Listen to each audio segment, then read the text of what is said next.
Да ме караш. Тест, добро се слуша. Океј, може да почнеме? 6 и 8, може. Таман, ти од 6 и 10. Океј, почнавме јануари, па мала летна пауза. Активностите од првата половина од годината беа 5 митапи и 2 ивенти, Global Azure и DevOps Experience. И покрај тие настани, уште еден куп блогови, уште еден куп формални и неформални разговори со постоечки MVP-а и со идни. Тоа резултираше со 2 нови Microsoft MVP-а во Македонија. Фала. Миодраг Мики Фала ти. десно и Мирослав Мики лево. Така да, ако се збуните, не е грешка, двајцата сме MVP-а. Меѓутоа, огромна чест и задоволство, меѓутоа и огромна обврска. Тоа значи дека треба да се продолжи уште појако со комјунити, и со шеринг, и со разговори, и со активности. И во таа насока и овој настан денес. Значи, се враќаме сезонова, повторно сега прво со Миодраг. За еден месец ќе зборувам јас, темата ќе објавиме за некој ден или недела. Што е битно? Битно е дека имаме и официјално и форма за испраќање на нови теми, така да сите што сте расположени за зборување, кај што сакате да споделите вашите искуства и постигнувања, достигнувања, меѓутоа и трауми, слободно може да аплицирате таму, ќе поразговараме и слободно ќе ве закажеме за некоја следните сесии. Мислам дека формата е достапна преку социјалните мрежи, а може и на крај да ја споделиме уште еднаш со сите, така да feel free, слободно аплицирајте. Нема шанси да ја промашите темата ако ви е тоа страв. Ете така. Миодраг, повели. Фала ти многу, Миро. Се слушаме добро, дечки? Одлично. Само секунда. Се слушаме ние, ама скринов не се слуша. Само секунда. Правиме дупликейт. И вајда вака. Ке проработи. Супер, одлично. Добро. Фала, Миро, на најава. Ова официјално прва средба после летен период. Како му доаѓа? Што сме октомври. Затвараме октомври, крај на ноември нова средба, како што најави Миро, и во меѓувреме нормално активности, некои програмски врзани со панел дискусии, врзани со нешто што се случува во .NET. И секако она што е моментално новост, значи дел од тие работи ќе бидат презентирани и сега. На наше големо задоволство со Миро тука и Владко. Владко е еден од долгогодишните MVP-а на Microsoft и доста истакнат член на ова комјунити. И ни е многу драго што поддршката за таа титула ја добивме токму од него и од Димитар и нормално од сите вас, затоа што сите овие настани ги реализираме заеднички. Следствено на тоа сите оние бенефити кои ги уживаме, несебично сакаме да ги споделиме. Така да јас денес ќе ви презентирам нешто што се случува во Azure AI Studio, ќе ви презентирам за асистенти. Многу од тие работи се во превју, не завземам дефанзивна тактика ако нешто не работи, да не викате по мене, ама можно е да не работи нешто и ќе ви кажам кај може нешто да не работи, иако голем дел од работите се стабилизирани и се во верзии кои се стабилни. Меѓутоа го кажувам ова со дисклеймер за чисто да имате предвид дека дел од пакетите кои ги покажеме се уште во превју или во своја бета верзија.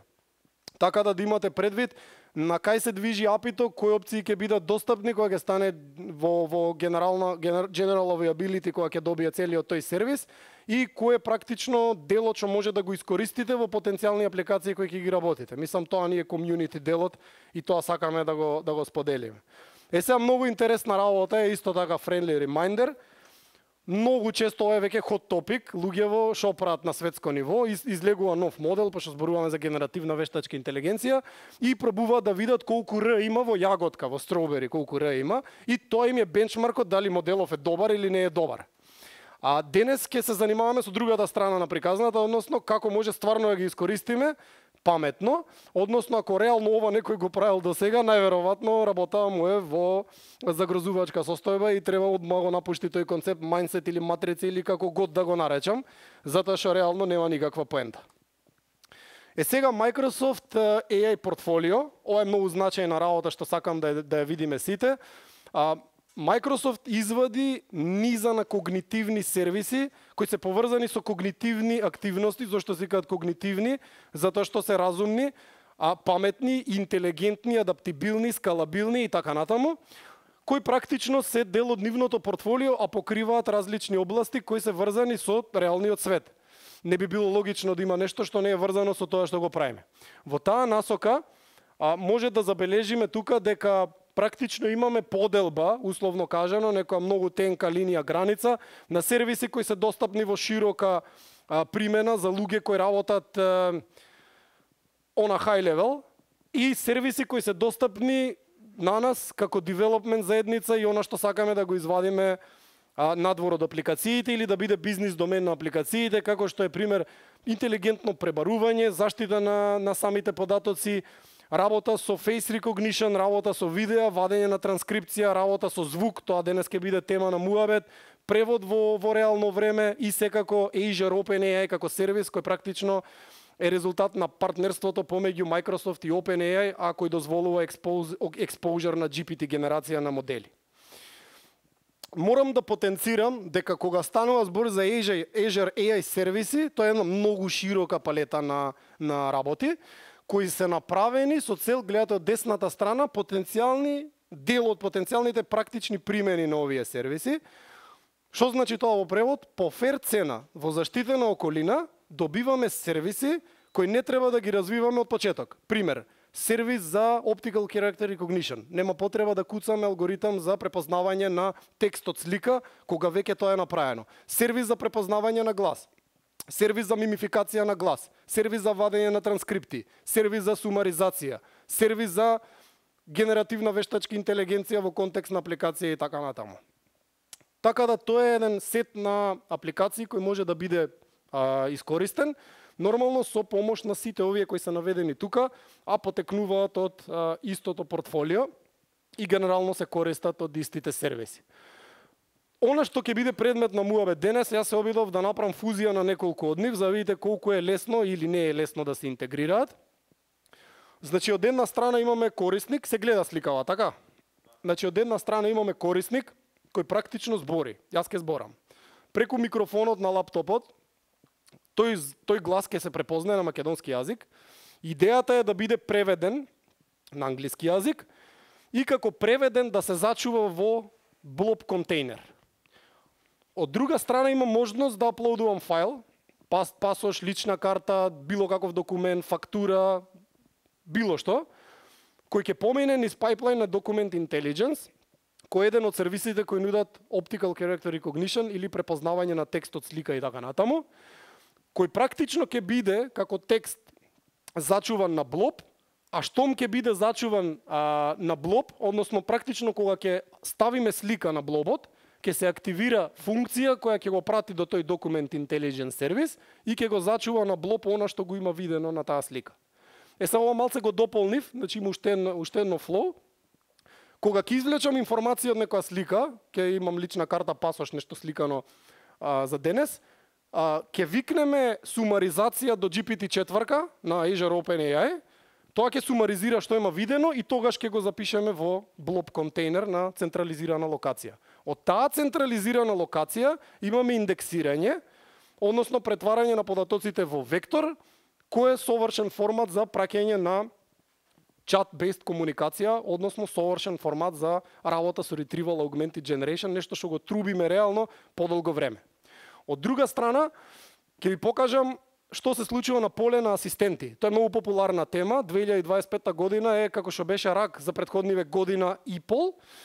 Асистенти, автономни системи базирани на асистенти, повеќе агенти, значи multi-agent системи и така натаму. Предпоставуваме и веруваме дека ќе биде hot topic и реално веќе беше назначено како такво од гигантите, па ќе ви го представам она што моментално е во превју. Кои се building блок на цело ова што ќе зборуваме? Ова е палетата на сервиси кои денес ќе ви ја представам. Имаме speech recognition и имаме translation. Ова цело е побудено од Владче. Се сеќавам Лани, мислам на не бе Лани, годинава беше Global Azure, да. Рече, вика ти Цекич збориш за рак, збориш за апликации, збориш за чат, за не знам што не направиш нешто што ќе е во real time. Значи кој што збориш да може да имаме интеракција со тоа што го збориш и да може да биде да се зголемува ad hoc во реал тајм, итеративно.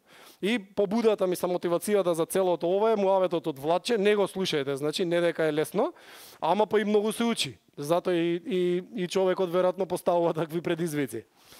Од друга страна имаме Document Intelligence, Azure AI Search, ова е главната инстанца и сервис кој ќе ни помогне за зачувување на индекси.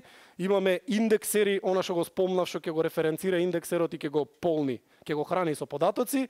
Azure OpenAI, инстанца која ќе ни даде можност да користиме GPT модели и ова ново чудо што сега е во превју, а се вика Azure AI Assistance, кој ќе го интегрираме како wrap-up на целата имплементација.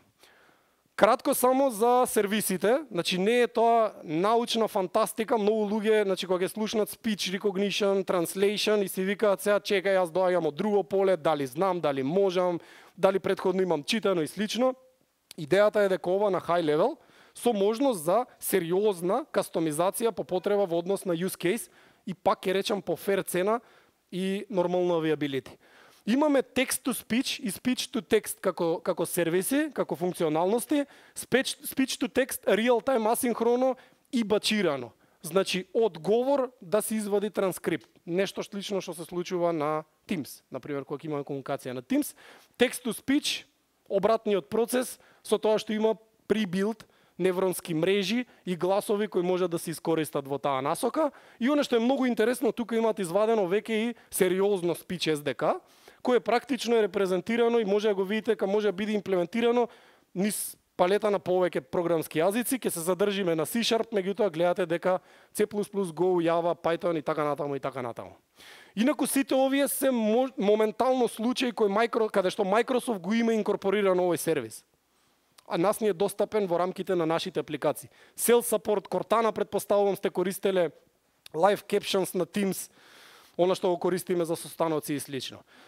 Многу често на состаноци може да уклучиме и Copilot или бот, што ќе направи сумаризација на она што го дискутираме, за после да го искористиме. Во таа насока е и решението денес, оној случај кој ќе го презентирам. Translator сервисот, нема да навлегувам во детали, превод на текст, превод на цел документ, како сервиси може да ги преведете, поддршка во реално време и може да видите дека нудат REST API, повик SDK во делот на text translation, денес ќе го употребиме и custom преводи за industry specific language, нели? И ние имаме некоја си жаргонизација во индустријава, нели, се изразуваме така, меѓутоа и во индустрија каде што има специфична терминологија, нели, она како го викаат топологија на некои таму именки кои се користат и се специфични за бизнисот, а реално можат да се мапираат и да се искористат и да бидат соодветно препознаени. Document Intelligence, многу интересна ствар која работи во неколку мода, јас ги делам на два. Во првиот имате pre-built, главно костур на она што може да го правите со Document Intelligence. Пример, може да читаме све она што е напишано со текст или со рака на еден документ. Тоа е pre-built read, денес ќе го видиме. Layout, вади layout. Стилови, табели, параграфи, хедери, футери, така натаму и така натаму. General Documents го прави генерално истото како wrapper, со тоа што сите вредности што ќе ги препознае, со confidence score ги вади во key value pairs. Ќе го видиме и тоа. Вториот дел, pre-built, на одредени фактури, рецепти, документи за идентификација и така натаму. Значи високо софистицирани модели кои се веќе тренирани на добро познато податочно множество, кое пример карактеризира US, картичка за осигурување во здравство и така натаму. Тоа е идејата. Како функционира, многу интересна работа што сакам да ја покажам, не дека е Чак Норис. Значи оваа слика, можам и да ви ја пуштам, значи како follow-up, има многу лош квалитет. Значи кога ја зумирате, веќе пикселажата е на ниво на Nintendo. Оваа слика, погледнете како со најосновното REST API кое се користи или повик од SDK-то е преведена на наш матичен јазик затоа што станува збор за лична карта на Чак Норис во Македонија. Значи гледаме дека и своерачниот подпис Чак Норис, затоа сакав тоа да го потенцирам, е генерално препознаен во оригиналната форма. А не прамуавет кога ќе аплодираме нешто од телефон. Не мораме гледате мене, ама тоа ми беше најблиску да го скенирам. Заштитени се некои податоци за да не земете брз кредит. Ако ви треба кажете, може да ги се спогодиме. Меѓутоа, сакам да ви покажам дека confidence score-от, значи ова е генерално на сите полиња од пасош, лична карта или слично, не дека па и телефонов кузне што е мој, ама генерално било која поконкретна слика од аспект на квалитет, добиваме речиси 100% на точност на самите полиња. Спомна фактури, не сум многу креативен, меѓутоа напишав тука нешто, изфрлив unit price, демек фактура за набавка на компјутерска опрема, се бунеше нешто колегата сакал појак лаптоп во фирма, па напикав нешто што можда него ќе му биде од интерес, а можда и никош нема го добие, небитно. И еве ставив тука сам beer for сред езеро, пошто доаѓа од Битола, таму нема езеро, па се почувствува нели убаво. Неважно, сакам да ви покажам дека со скенирање на стилови, на табели, гледате дека confidence score-от, сега можда не е добро зумирано, меѓутоа речиси совршен. Не речиси, туку во конкретниот случај имаме максимално мапирање на полињата и ова излегува како резултат од тој сервис во форма дека е табела, затоа и кликната како табела и може да биде искористена дури и за табеларни операции и манипулации. Azure AI Search или претходно наречен Cognitive Search е главното место кај што чуваме индекси, односно инвертирани индекси ако работиме со keyword-based пребарување или векторски бази, векторски индекси, ако работиме со similarity search во векторски простор за рак базирани системи или fine-тюнирање со рак базирани системи, два вида на операции, превземање на содржина и нормално пребарување на содржина и затоа е поставен централно пред податоците и како резултат на она што ќе го добиеме со пребарување. И Azure OpenAI сервисот, кој практично многу сериозно почна да се развива, не знам Стефан прв пат кога имавме пристап, уште пред година и нешто, кога излезе како дел од партнершипот помеѓу Microsoft и OpenAI, што практично ја нуди пред се приватен леер на GPT генерација на модели, сите, GPT 3.5 Turbo до моментално GPT-O и GPT-O Mini и така натаму, и дополнително ембединг модели, во Playground со можност за интеграција и нормално имплементација на концепти Content Filtering, Responsible AI, Security концепти и слично. И Azure Assistance, нешто што е најново, ќе го покажам и како изгледа во Azure, тоа е делот со асистентите што сега е многу популарен, сериозно и многу брзо се развива во Microsoft. File Search-от, например, 500 пати е зголемен како SDK за фрлање на податоци во последниот период и роудмапот укажува на тоа дека сериозно се работи за поставување на оваа инфраструктура на најдобар можен начин во најкраток можен период. Кога ќе дојде муабет за асистенти, најчесто сите ги асоцира на она што се случи лани декември кога OpenAI извади agentic behavior или агентно базирано бихевиористичко однесување на апликации, на принципот на моделиве се користат за да извршат одредена акција. Function calling. Тоа претпоставувам голем дел од вас го виделе, може да и го пробале.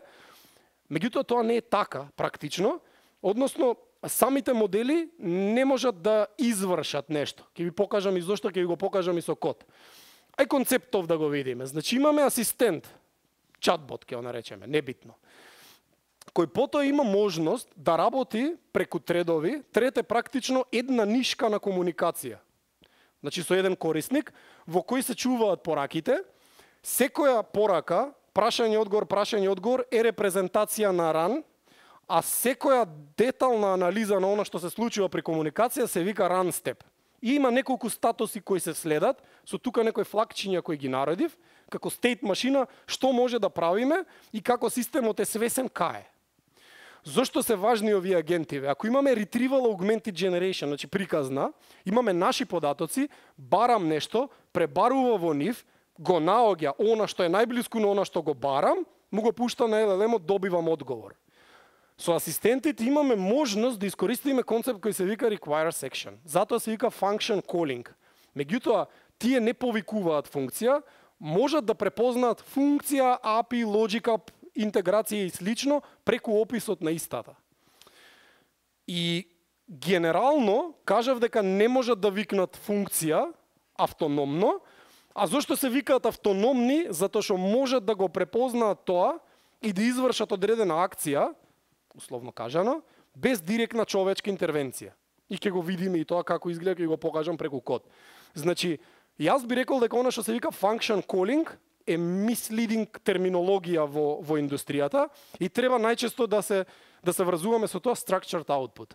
Зошто? Затоа што во позадина е JSON шема која практично му се дава на LLM-от заедно со description и тој може да препознае ако барам некоја информација која моментално не ми е достапна во внатрешната база која ја знам, зборувам за confidential дата која ние ја ставаме, а знам дека негде може да постои некој API пример за време ако е. Прашувам кое е времето сега, така? Сега време во кое е. Таква информација сигурно нема во индексот или под претпоставка дека нема. Меѓутоа по описот знае дека некаде може да постои нешто што може да му ја даде таа информација, ама да му ја даде. Тој самиот по себе не може да изврши никаква интеракција. И ова е практично на цела алка. Тоа е аналогијата со овој слайд. Цела алка на сервиси кои можат да се врзат, а на крај да добиеме интелигентни решенија, ако можат така да се нарачат, или решенија базирани на вештачка интелигенција. Сега јас ќе преминам на Azure и ќе ви покажам дел по дел, мислам како ќе изгледа решението и како е целото имплементирано. Ај прво вака. Значи тука имам 3 проекти. Кажете ми дали се гледа само. Не се гледа, окей, да, добро, веројатно треба да... Само секунда. Ова ќе го исклучиме, после пак ќе опуштиме. Сега, гледате така? Само секунда. Да, сега тоа се обидувам да го направам. Чекај, имаме зумит. Ако не летнало негде зумит. Добро, невидно, ќе го искористиме ова. Значи станува збор за... Со ова тешка ќе ми биде да навигирам, дечки, ама ќе пробаме. Да, може и така да направиме подобро, затоа што има доста што сакам да покажам. Овде ќе зумирам. Значи генерално имаме 3 проекти горе. Едниот е врапер на асистенти за да видиме како работат, другиот е Document Intelligence, третиот е Real Time AI. Шо прави Real Time AI? Јас зборам, треба да ме препознае на македонски, од македонски да преведе на англиски, од англиски да зачува негде на индекс. Тоа е првиот проект. Односно третиот. Document Intelligence го пуштаме, се активира Azure функција која слуша, таа е моментално локална, слуша што ќе се фрли на блоб. На блоб на Azure фрламе личната карта моја. И од кога ќе фрлиме личната карта моја, функцијата треба да се изврши, да препознае што има таму, да го сумаризира и да го зачува повторно на таа централна локација на блоб. И генерално тоа е сценариото, ќе оврапнеме целото во Assistance Playground на Azure. Тој другиот проект е чисто да ви покажам што се случува со овие асистентите и можда пошто последно го зборев е добро прво да го почнам. Обична конзолна апликација е, дечки. Ева кај прво да тргнам од овој дел. Ќе тргнам од NuGet пакетите. Значи како функционираат асистентиви и зошто не викаат сами функција. Користам два пакети. Едниот е Azure AI Open AI Assistance, тој е во бета, и во бета е Azure AI Open AI. Двата сервиси за инициализација и за работа со API-то и SDK-то на асистентите кои самите по себе се моментално во превиу. Она што го имаме тука како Assistance wrapper е следно. Значи, ќе пуштам конзолната апликација, значи конзолна апликација која чека да прашам нешто. Таа знае самата по себе во овој OpenAI Client Helper дека е некој си експерт асистент што треба да даде дополнителни информации за venue, каде се одржува нешто. Тоа знае преку системски промпт специфициран тука. И овој OpenAI Helper прави инициализација на tuple на Azure OpenAI како сервис. Ќе ви го покажам на клауд каде точно се наоѓа и практично треба да знае на кој модел му се обраќаме и точно на која инстанца. Односно, еве го како изгледа на клауд. Ако влезам во Azure OpenAI, имам Assistance Azure OpenAI и тука ќе влезам во Azure OpenAI Studio. Значи, генерално се интегрираме со ова чудо, каде што во деплојменти имаме низа на модели кои може да ги користиме. GPT 3.5 Turbo, GPT 4, GPT Omni и моделите за embedding. И генерално што треба да направи ова чудо, го прашувам нешто, треба да ми врати резултат. Знае генерално знаење, знае кое и во позадина има една функција која враќа резултати дали ако прашам нешто за base 42, треба да врати резултат што е base 42 или MKC. Ги ставив како MKC и base 42. Меѓутоа може да забележите дека ова е подпис на основна функција во C# и во .NET. Сега, идејата е дека системот треба да препознае дека ваква информација негде има и да ја викне ако прашам нешто такво. Тоа е всушност асистенти го прават во позадина. Или чека ова чудо да внесам нешто. Ево тука, внеси прашање. И ја додава таа порака дека доаѓа од юзер, значи доаѓа од юзер, горе имаме системски промпт, тоа го видовме. Ова се принтови кои не ни интересираат сега. И која е идејава? Вика get LLM response. Гаѓај на LLM инстанца со ова прашање. Што се случува во позадина? Во позадина ништо спектакуларно. Повикува клиент, овој клиент е OpenAI клиент, значи интеграцијата со Azure OpenAI, и го прашува нешто. И сега чудово треба да одговори. Така, треба да одговори Azure OpenAI инстанцата. Ако се вратам кај што се вика функцијата, тука, нели? Само секунда. Доаѓаме до дел каде што имаме response choice, она што ги се врати како резултат, чува низа на енумерации, кои сакам да ви ги покажам. Еве ги. И овие енумерации имаат content filter, ако удри на некој филтер за заштита заради дискриминација и така натаму. Function call. Ова чудо е уствари ако препознае нешто што може да го викне од страна. Тоа ни е дел од интерес сега. Другите се доколку не препознае ништо и може да одговори сам. Значи во случајов ако препознае дека доаѓа нешто од функција, односно ако препознае дека некаде постојат податоци кои можат да дојдат од надворешен извор и да го збогатат системот, тогаш ќе се обиде да ги најде. Меѓутоа наоѓањето на овие податоци погледнете како иде. Е код во C# кој вика process function call. И ако влезам тука и искуцав една логика, значи не се врзувајте за кодот, може да некој сега ќе рече, ова може многу добро да се врапне, да се направи во функција. Значи не збориме за дизајн патерни тука, иако кодот е оптимизиран, рефакториран и супер си е, зашто јас го куцав, не за друго. Ама сакам да ви кажам, не навлегувате сега зошто нешто е вака искуцено, туку гледате големата слика. Што правам? Правам десериализација на аргументите. Ако прашам нешто за base 42, треба да знам и да препознам дека прашувам за нешто што може да негде постои. И погледнете 16-та линија. Get venue. Get venue со input враќа string, може да биде API, може да биде logic app, може да биде било што интегрирано како надворешен извор, враќа информации. Значи доколку препознае LLM-от нешто, според descriptionот на function definition, venue, information and details, тогаш ќе се обиде да најде структура на JSON и аргументи кои го карактеризираат целото тоа за да вратат одреден резултат назад. И ако ја пуштиме сега, само да видам што е ставено за после, повели.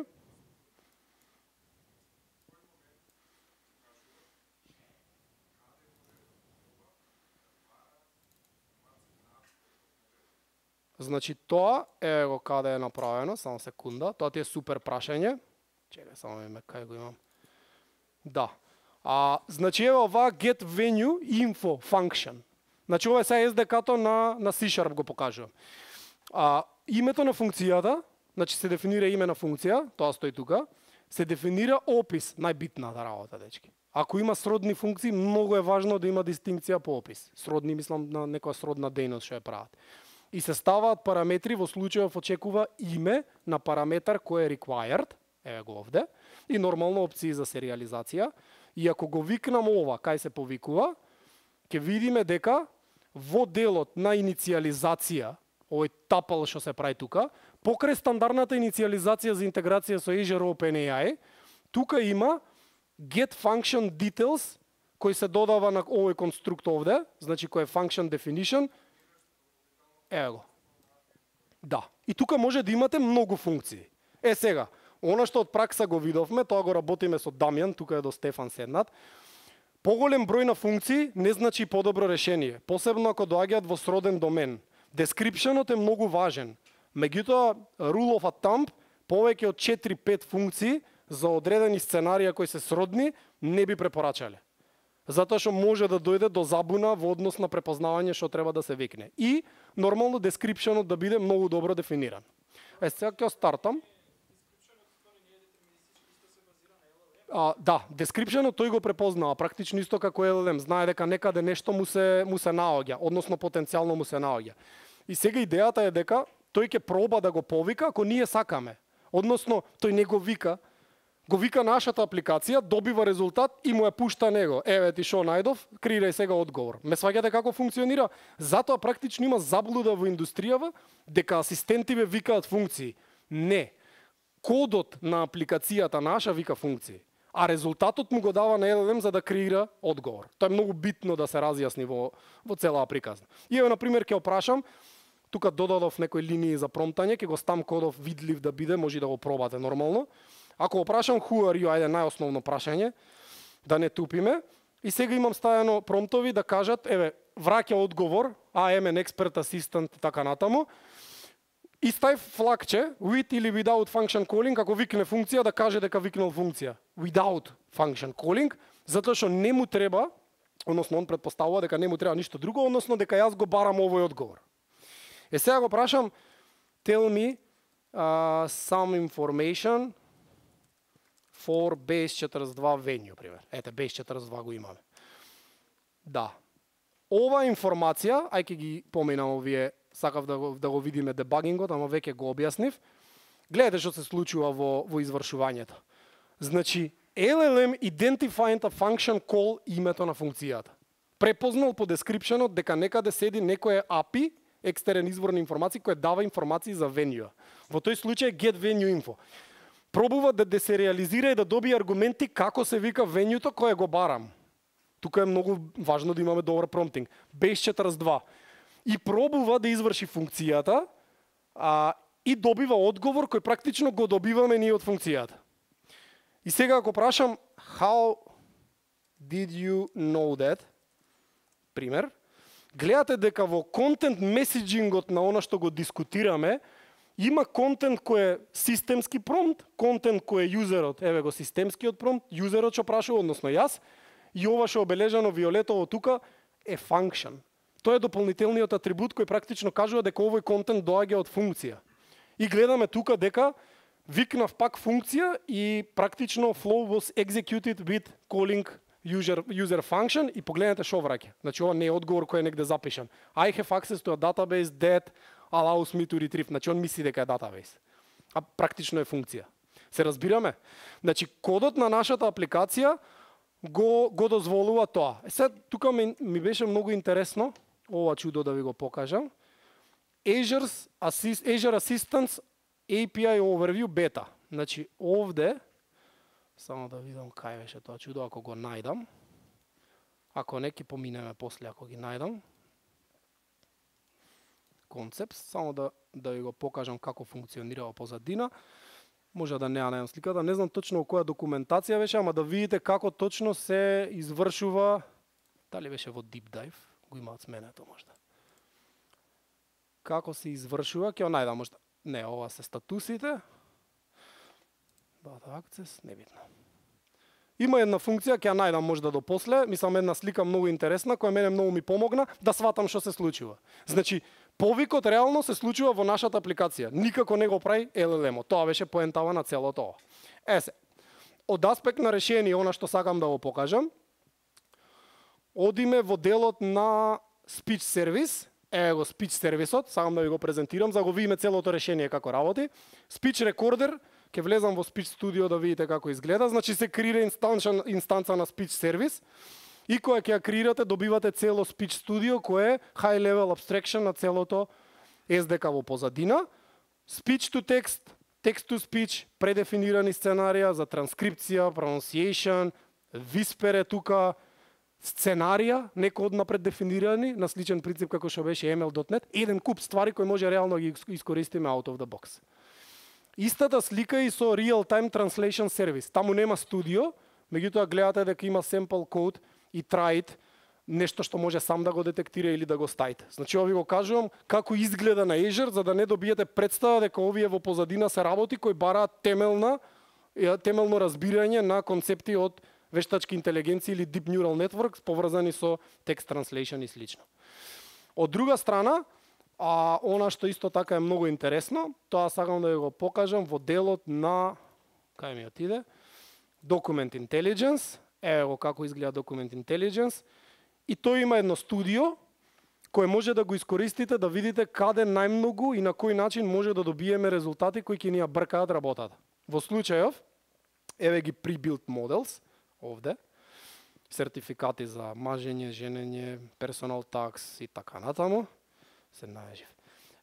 И да речеме read, ќе ја кликнеме read опцијата, тоа се менува, а ако влезе тука, пошто имам 3 акаунти врзано, затоа ви реков ќе се помолиме пред да пуштиме, али генерално пуштаме слика и може да го добиеме, еве некоја слика предефинирана тука, мојата ќе ја пуштам после.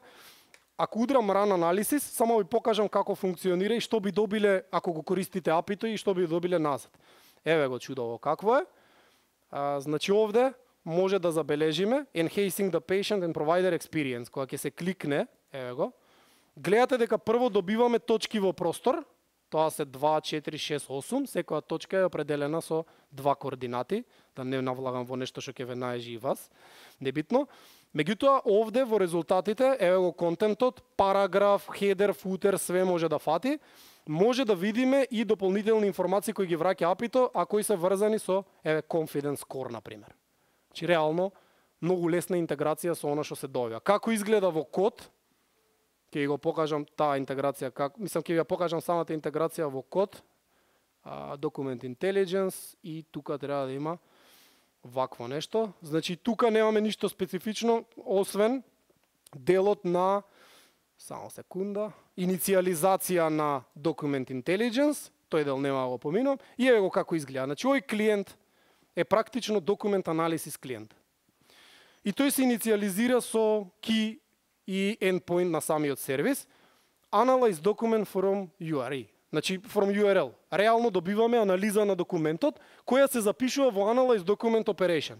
И после, многу интересно е што може да го повикаме вака еден for да направиме, и од тој резултат кој ќе се добие, да влечеме линии, или параграфи, или стилови, или форми и слично, на ниво на линија или на ниво на страна. Гледате дека тука е земам првата страна, пошто ќе фрлам лична карта.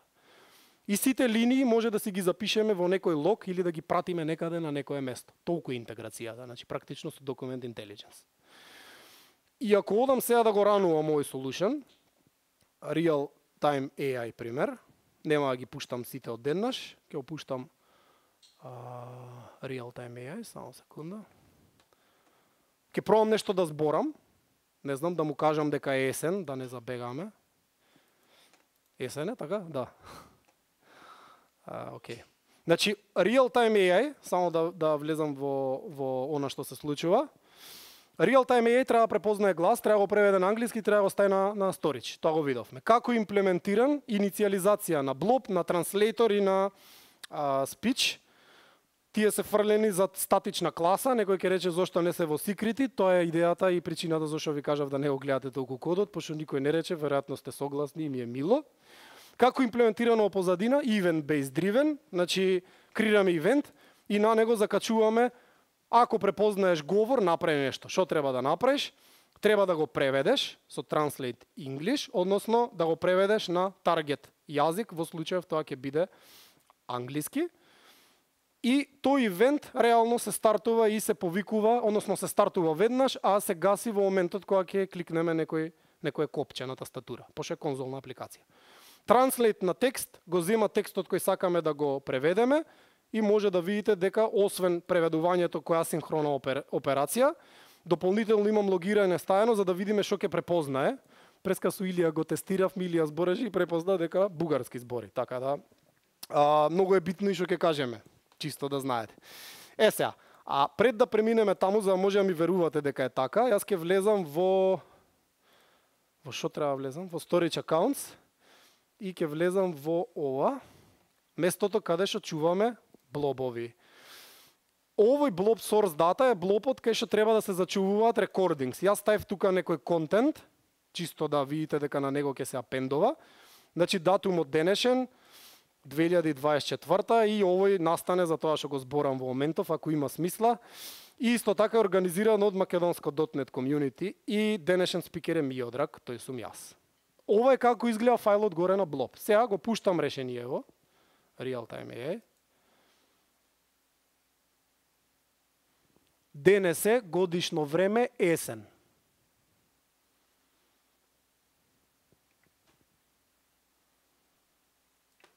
Вака да рече. Гледате? Значи практично детектираше дека зборам македонски, значи можам да продолжам да зборам, ќе опуштиме на крај, пак не е проблем, и пробува да преведе. Меѓутоа многу зависи што ќе кажеме. Секоја нејаснотија во она што ќе кажеме ќе излезе како translation на она на Teams, нели кога ќе збориме. Се извинувам, како кепшан кога ќе речеме некоја глупост кога ќе се деси. Во таква ситуација многу често поставувано прашање ми е окей, Цекич, ќе му кажеш нешто, ќе преведе нешто, ама нема смисла. Така, мачка, мечка муабетот на македонски жаргон кажано, во било кој таргет јазик. Во овој случај, она што може да го направиме, тоа е дека текстот кој ќе го земеме, пред да го пуштиме на блоб, кај е само таа линија код да видам јас, што сум ја ставил, само секунда, значи тука го стартаме translate текстот доаѓа и append to blob, пред да го стави на блоб, значи еве го блоб како го извршува, само да видам точната линија, кај ја ставив, пошто правев translate текст и append blob толе. Може и да сум ја избришал, ништо чудно, да.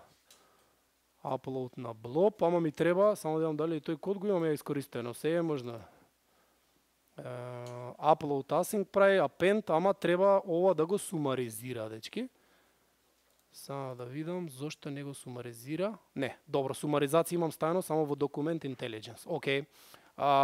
Пошто тестирав. Значи сега ќе оди во таков формат каков што е. А ќе ви покажам преку Document Intelligence дека го сумаризира. Сум го трнал од тука. Значи сега ако одиме горе нема да биде достапно, односно што се случува? Ќе влезам во Azure AI Search. Ова е Azure AI Search инстанцата и има индекси. Овие индекси, ја ќе почнам од data source-ови. Data source е нешто што е source, извор на податоци. Ако влезам во data source, ќе видите дека data source-от е поврзан со blob контейнер. Тој blob контейнер се користи од индекс, односно во индексот се зачувуваат податоците кои може да ги мапираме по поле или не, меѓутоа се податоци кои ќе влезат во индекс ембедирани векторски, затоа што е така исконфигурирано. Тука дури може и да прашаме нешто. Who is organizer? Вака нешто, да пробаме да прашаме. Значи ова треба да го пребара индексот и гледате што излегува.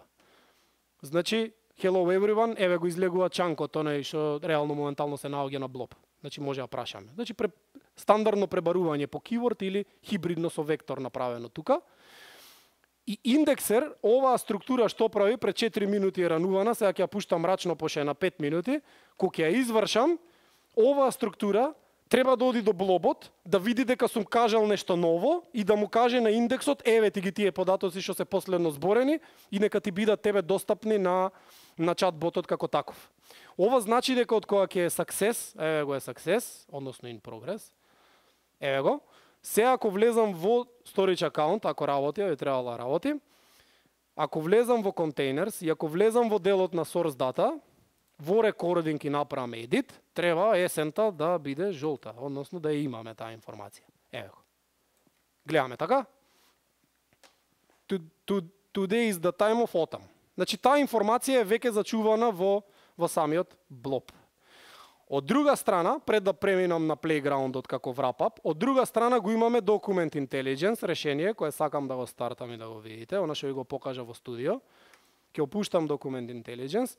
Ова шопре во истиот Azure Storage Account, нели имаш IntelliDocs, еве го само ви покажам шопре. Значи во истиот Storage Account, Centralize, имаме IntelliDocs и Source Data. Во IntelliDocs треба да фрлам нешто, слика нешто, таму слуша чудово, така е исконфигурирано во код. Ако не се лажам, а не би требало пошто јас го куцав, инаку би спаднал смешен. Ако влезам во документ екстрактор, најгоре, еве го, IntelliDocs, од Docs Intelli Connection ще зема конекцијата. Еве апликацијата која чека да фрлам нешто, и јас сега тука ќе му фрлам, и Шакира сум ја стал дори, ама јас сум поубав. Ќе фрлам мојава лична карта за некој да проба да земе кредит, а тоа е. Кога ќе направам upload, ова треба да препознае дека нешто се случува. Еве, препозна дека фрливме нешто на storage и вади податоци за Миодраг Цекич. Сега овие податоци, генерално, гледате дека, ако вратам на македонска подршка, ќе ги извади со македонска подршка, односно UTF-8, ако ставиме, не е никаков проблем. Меѓутоа, гледате дека ги вади како key value pairs. Така. И се овие може да имаат, може да немаат смисла. Во ова сценарио дури да го прашаме моделот со вакви податоци, GPT-4 сигурно е паметен да знае што сме упратиле. Меѓутоа во позадина ви ветив, а се надевам дека е тука тој код, пред да оди на Blob и да го провериме, што прави чудово? Да, еве сум го искоментирал овој код. Значи прави append to Blob storage. Меѓутоа пред да направи append на Blobот, еве го истиот код буквално, значи пред да го зачува на Blob, пак отидов во ова овде. Да. Еве го ваму. Значи пред да направи такво нешто, овде како параметар, нели претходно немаше, сега е викнато, викам асинхроно LLM summarization. Значи од тоа што го најде, јас го пикам во string builder, ништо спектакуларно, линија по линија, keyword value, го пикам во string builder, така како што е, nationality, националност, name, име и така натаму. И така му го фрлам овде во оваа функција која практично не прави ништо друго освен што влегува, инициализира инстанца, му вика ти си експерт за сумаризација, врзане со GPT-4 горе и вика сумаризирај го инпутот на natural way, не знам зашто тоа го користам, не знам ни дали значи, небитно, ама кој е, што е, кај живее и така натаму врз основа на податоците што ќе ги фрлам. И сега таа информација за да не ја барам на Blob, ја зачував и локално, а ќе ја покажам и на Blob, не е никаков проблем. И еве ги од овие податоци, ова не ми е затворено од преска, од Document Intelligence, веројатно горе отишло, да. Треба да имам таа информација буквално структурирана, IntelliDocs source data, IntelliDocs TXT и во Edit, ево. Само да зумна малце. Миодраг Цекич, съм Macedonian citizen residing in Skopje aerodrome и така натаму. И многу битно потенцирам Охрид, инаку не би бил јас ако не го направам тоа. И може да видите овие се обфускација на податоци има тука, значи јас видовте дека на сликата имам избледено некои работи, односно покриено, за да не може стварно да извадите брз кредит.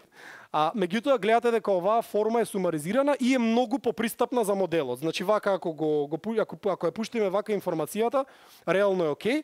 И многу интересно, тоа го работевме на работа, е дека доколку изгрешите друзборите или се провлече некоја информација која е редундантна или слично, со системски промпт може да му речете тоа да го среди. Пример, провери typos, провери грамар, провери редундантност, сумаризирај и дај ми го во natural форма. Јас така го викам, нели, како природна убавина, ама небитно, дај ми го во таква форма да го имам, односно да го имаш за кога ќе ми треба информацијата да ми ја дадеш. И сега све тоа супер. Ајде да влеземе во Azure OpenAI Studio, односно она што се случува во делот на асистенти. Прво нешто што сакам да ви покажам е дека овие асистенти се во превју, се уште. Така беше и она што се случуваше со чатботовите. Овде имаме име на асистент кој го даваме и верзија на модел која сакаме да ја користиме. Пошто мојот фин колега Дамјан нешто тестираше, јас токени на GPTO немам. Да, пошто пробуваме агенти да имплементираме и со други фреймворци, ќе искористам GPT-4 верзијата и ќе се помолам истата да функционира. Она што го дава студиото е тоа што го праша претходно. Прво имаме file search. Во file search јас ќе го направам детач на овој дел. Би требало да го детачира за да го додадем од почеток. Меѓутоа file search што предечки го додава индексот кој е креиран од блобот кој претходно го видовме. За него чекаме, може да и добро да го отворам целово од почеток, затоа што ќе му треба време и за овој детач. Azure OpenAI Assistance. Значи таму му даваме на чатботот или на асистентот во случајов информација дека некаде има дата која сакаме да ја користи. Веројатно е таа дата, да не ја правиме овде детач. Небитно, меѓутоа и даваме податоци, тие се податоците кои се во сториџот. Дополнително можат да се додадат функции, само ви покажам како изгледаат. Еве ги, get weather или get stock price како примери, она што го видовме во другиот дел од кодот, што ви го покажав преку SDK. И она што ќе ви го покажам исто рамно на функција, а тоа е Logic App. Креирав две Logic App од Logic платформата на Microsoft. И Logic App-от практично, ќе ви покажам и шопре, ќе додадам тест Logic App и ќе ви покажам дека во позадина е Logic App која дава информација за бројот на членови во Macedonian.net Community. Која е така, чисто како дополнување на практичното знаење на самиот модел. Значи Logic App треба да примери квест, односно тој е делот на функција со одредени параметри што му требаат на самиот бот. И гледате дека тука враќа нешто што го предефинирав, Macedonian.NET Community, Members 600 и технологија, нели, што е каузата наша, е Microsoft кауза, .NET C# и све што се случува на клауд. И сега е тука, ако прашам, информација who is organizing the event today? Пример, не знам. Сега моментално не работи овој файл search-ов што нема детачи.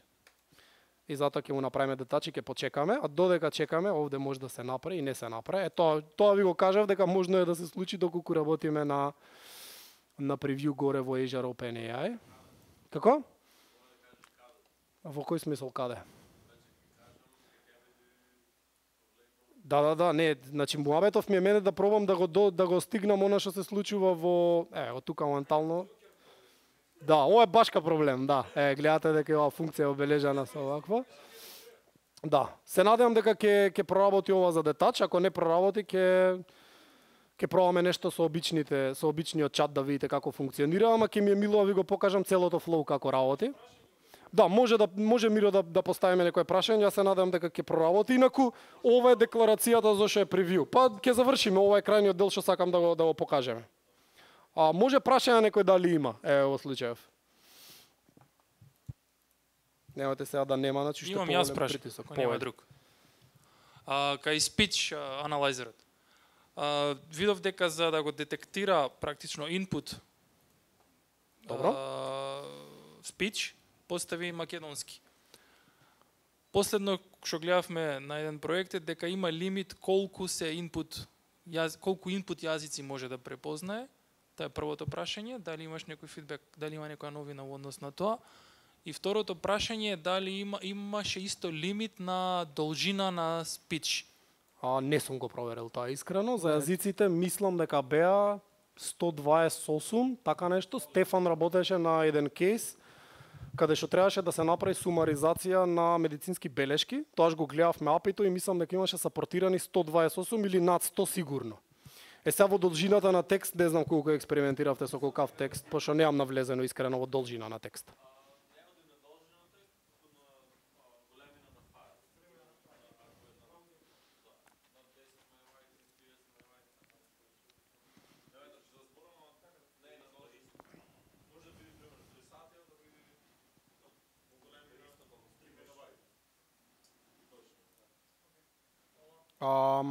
Окей.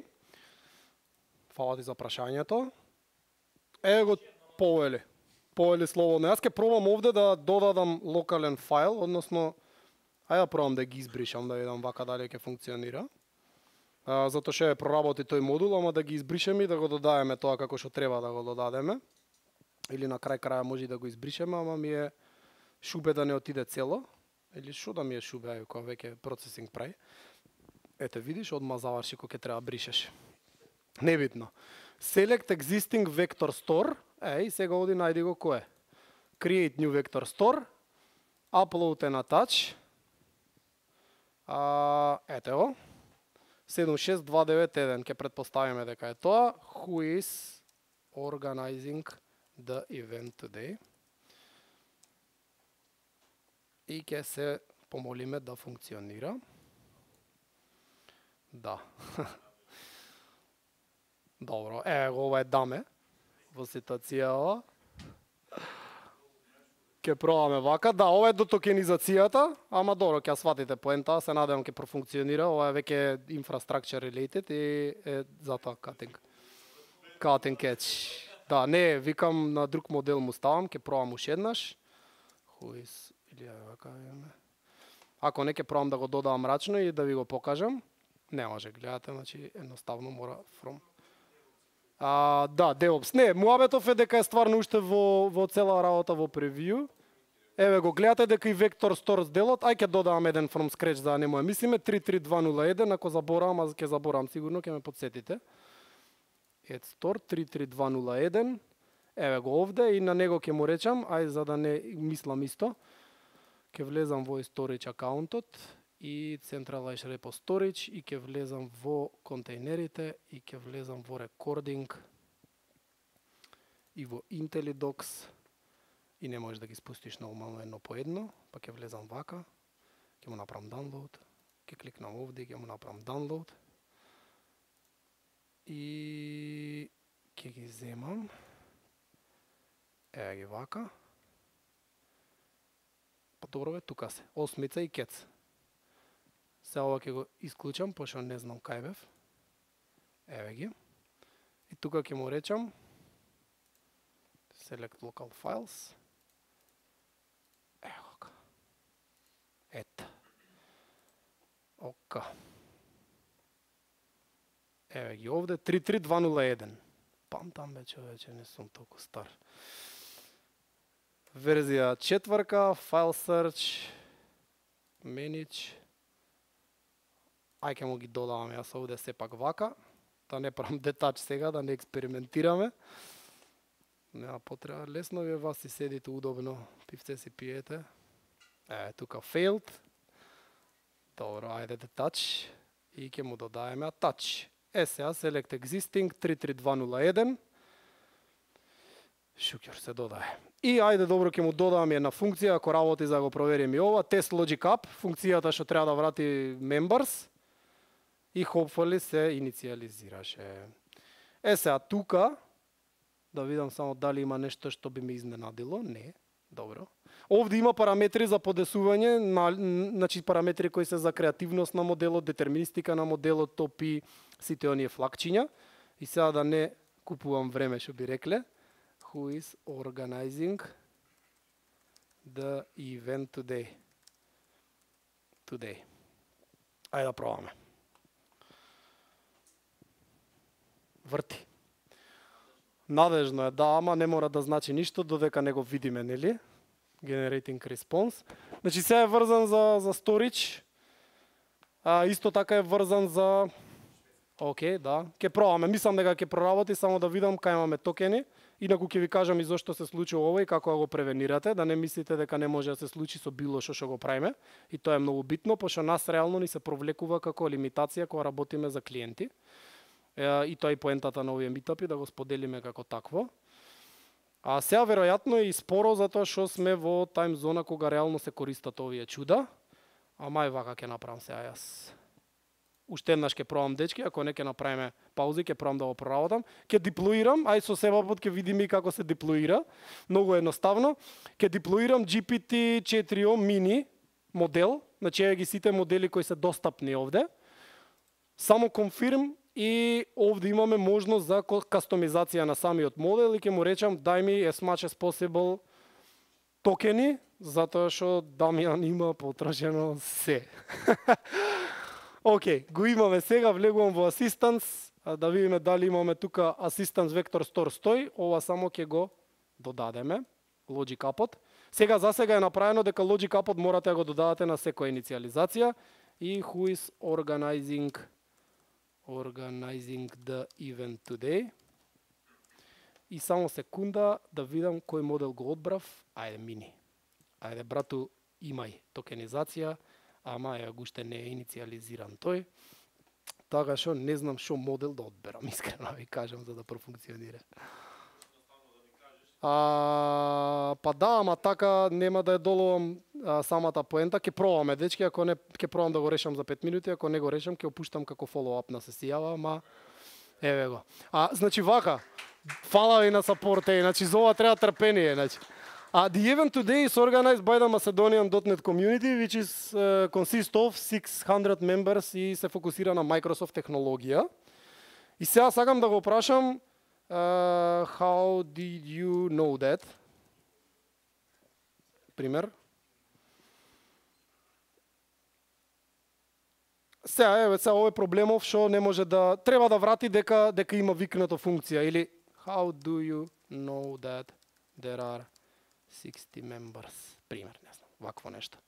Чисто ме интересира како ќе профункционира, ама би требало да има информација и би требало да каже дека да, сега е моментално проблем дефинитивно до ова, иначе овде ја препознава или можда е моделот, да не го менувам, ама ајде, who is presenter да прашаме, пошто таа информација реално треба да постои во податочното множество. Тоа е тоа. Едноставно, нече среќа поштеног човека. Ке пробаме вака.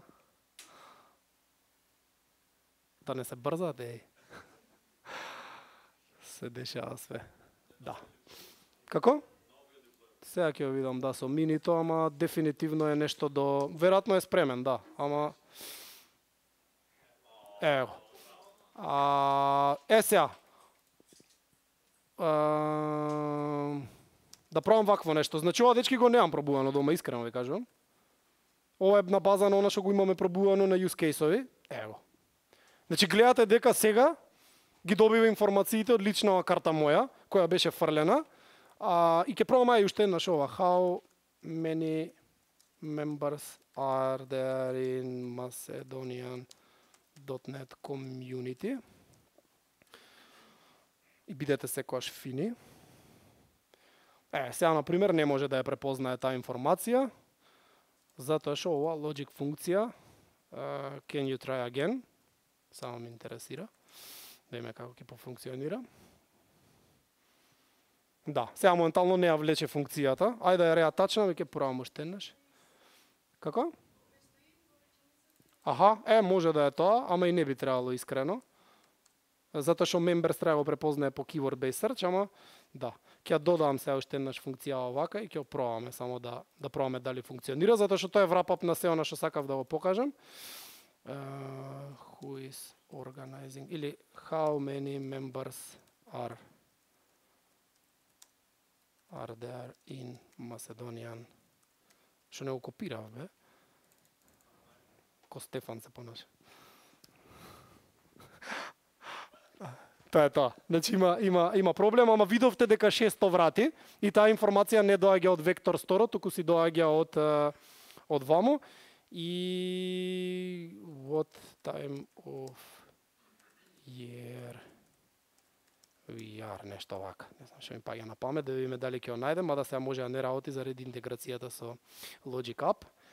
Ќе провериме дали ќе врати дека е отам, ако воопшто врати. Ако не, ќе пробам нареден пат да снимам видевце, за да може да видите како функционира ова чудо. Ајде да исклучам оваа функција. И тие се во превју. Само ќе одзирнеме ова, ако работи. Сега го кажува дека сме во октомври, season. Октомври го наоѓа затоа што е пишано и сега моментално работи во отам сезона го наоѓа и ова што го провайдира како дополнително знаење доаѓа од она што го знае како генеричко знаење. Океј, дечки. Сега само wrap-up на цело ова. Ќе ве задржам уште 2 минути и се надевам дека немаме мразите во случајов. Што можат овие сценарија да ни донесат? Од која нема да се превју. Значи една работа да ви кажам, исто ова се случуваше и кога Chat Playground беше во превју. За сега Azure како сервис да биде етаблиран како еден од најдобрите сервиси за градење на чат-ботови, автоматизирано градење на чат-ботови. Кај може да не однесе, односно кај не однесе нас, кој е левел ап на целава ситуација, покрај работата со податоци, која поминуваме и чанкинг стратегии за кои ќе имаме башка сесии, може юзерот да праша одредени прашања кои веќе се прашани во системот. Ова ви го кажувам само како калибрација на целата тема. Ако нешто прашам во системот, имајте предвид дека е запишано во Vector Store. Тоа значи дека можам да го математички пребарувам во векторски простор. Тоа значи дека со косинусно растојание или со евклидово растојание или да не е во векторски простор по keyword based search, можам да чувам cache store на претходно прашања со одговор. Тој cache store, значи тие прашања можам да ги споредам со прашањето што го враќа. Тоа го зборевме на претходната PyData сесија што ја одржавме тука како мини трака и го покажав практично во Python, работеше пошто се алгоритми. Идејата која е? Поставуваме прашање, наоѓа similarity и вика, најдов 2 прашања што се многу слични на ова што го прашуваш или може да се слични. Дали сакаш да ти го одговорам ова? Сакам, го зима од store и го враќа назад. Од друга страна, секогаш постои варијантата кога ќе прашаме нешто да го ембедираме и да си шиба во Azure AI Search на начинот на кој што си шибаше сега и да работи со стандарден рак. Сега, цело тоа не носи до чат базирана комуникација. Она што го направивме, внесовме human in the loop. Како? Значи ова сега со агентите се уште го немаме тестирано финално, меѓутоа со Chatbase и Chat Playground работи. Можам да сум среќен со одговорот што го добивам или да не сум среќен. Ако сум среќен, ќе се зачува во кештор.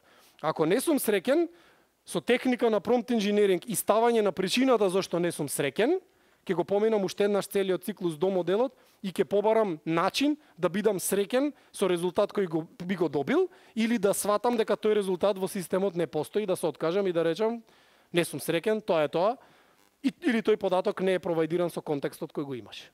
Значи ова е левел ап на целава ситуација. И пред да пиеме пиво, зошто го дискутираме, дечки, ова? Многу важна работа. Многу луѓе, вчера баш бев на Масит, како една конференција што се случуваше со AI Bus, меѓутоа сум присутен на повеќе конференции, дискутираме и сите деме ке е Bus, деме горат зошто се ова се случува на овој начин, па све нешто е AI, па дали ќе биде така, нема да биде така. Многу е важно да кажам дека јас барем за мене лично ќе тргнам, сум многу среќен што живеам во ова време. Затоа што не знам дали има нешто попредизвикувачки од ова што се случува. Не зашто мене ми е интересно. Јас по природа на нештата гледам аналитички да гледам и ова тука е глобална статистика за трендови кои го смениле светот. Значи на линија на адаптација, односно adoption, прифаќање на технологија, во рок од 15 години се представени клауд, мобилна технологија, ги читате доле, и интернет. Тие, ако не се трендови кои го сменија светот, не знам што е. Кога ги гледаме нив, мобайл, не правиме муаве. Така, имаше пејджери, така, во превод, чипичани. Од чипичани излезе нели она нокивчето со тастатурчето едно друго, небитно, излезе Ериксон, че излегоа полифони мелодии, за тие што се сеќавате, и после кој излезе смарт телефонот или уредите кои ги имаме какви што се случи што се случи, бум, меѓутоа уште од првиот момент кога излегоа како мобилна технологија, добиваме крива која е многу тешко да ја допреме, сега без разлика на другите технологии. Меѓутоа, клауд и интернет, гледате дека прекршувањето, да не ве замарам со графици, ако ве замарам кажете, прекршување во аналитички гледам, значи трендот на рапидно растење е после трета година. Што ни кажува ова? Како јас ова го преведувам, сега ќе ви кажам. ChatGPT излезе ноември 2022 година. Ноември 2022 година. Сега сме ноември 2024 година. 2 години од кога излезе ChatGPT, кој се смета за револуционерно нешто во AI. Прво, не е AI само, тоа е Gen AI, што е гранка на AI. Така? Второ, AI потекнува од 1950-та, статистички, она што го имаме како хронолошки податоци, од Alan Turing и Can Machines Think. Океј?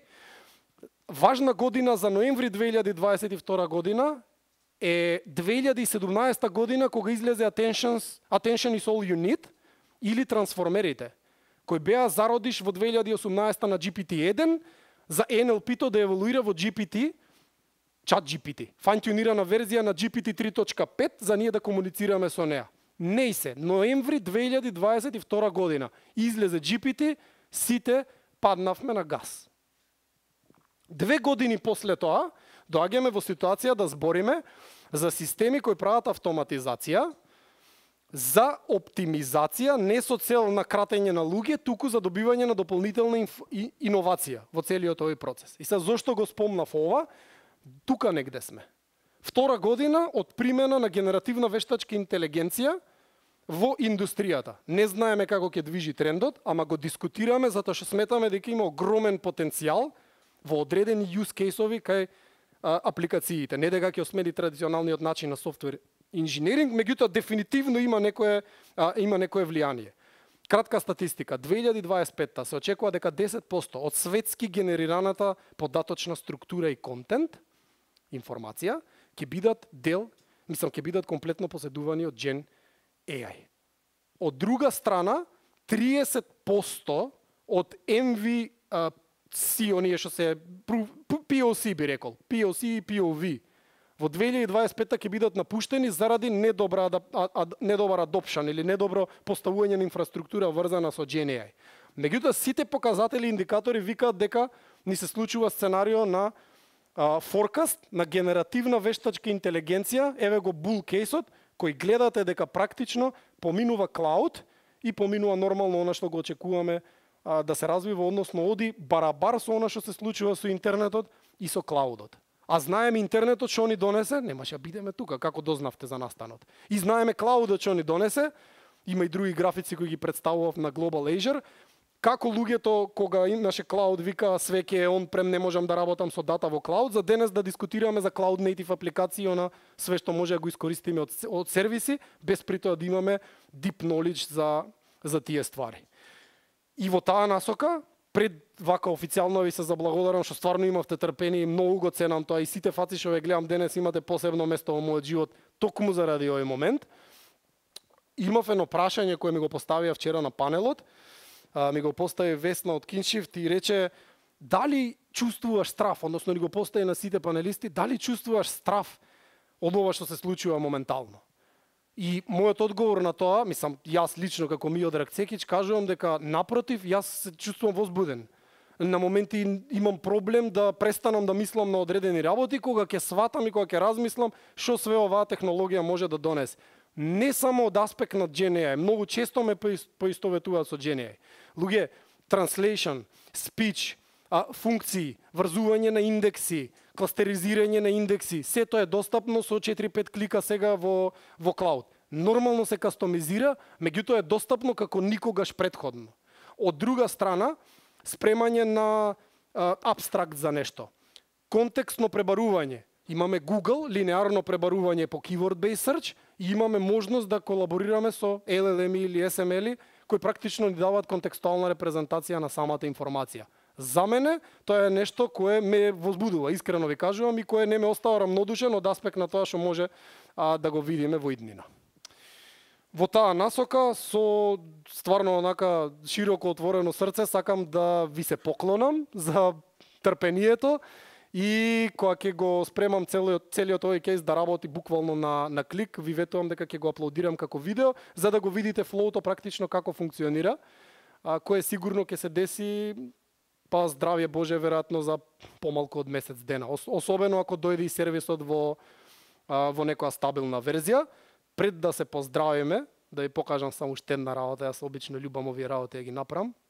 Кога ќе влезам овде во Real Time AI, се сеќавате вајда на проектов. Само да го исклучиме. Не снимав ништо иначе, се снима башка се сијава. Ако влезам во Manage Nugget Packages, и тука има, само да ги имам, еве ги бета се овие translations, само да влезам овде и покажам. Azure AI, OpenAI, само погледнете нешто. Тоа го видов преска пред да дојам на сесијата. Користам 1.0.0 бета 7. Некој може да ќе рече, па затоа бе не ти работи. Гледате кај е. Го гледате скринов, така? Сега е 2.1.0 бета 1, а 2.0.0 како етаблирана верзија. Значи ова се развива рапидно, да не ги отварам са гид каналите, ќе ги проверете и слично. Со тоа сакам да ве убедам дека промениве се случуваат многу побрзо отколку на daily basis. Фала ви дечки стварно на присуството и на вниманието. Ако имате некои прашања, вајда Миро ќе превземе и да ги одговориме.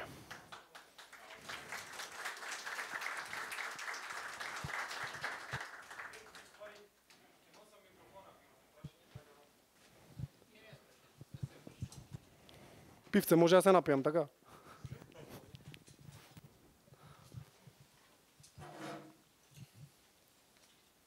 Океј, прво прашање што спомна за страф.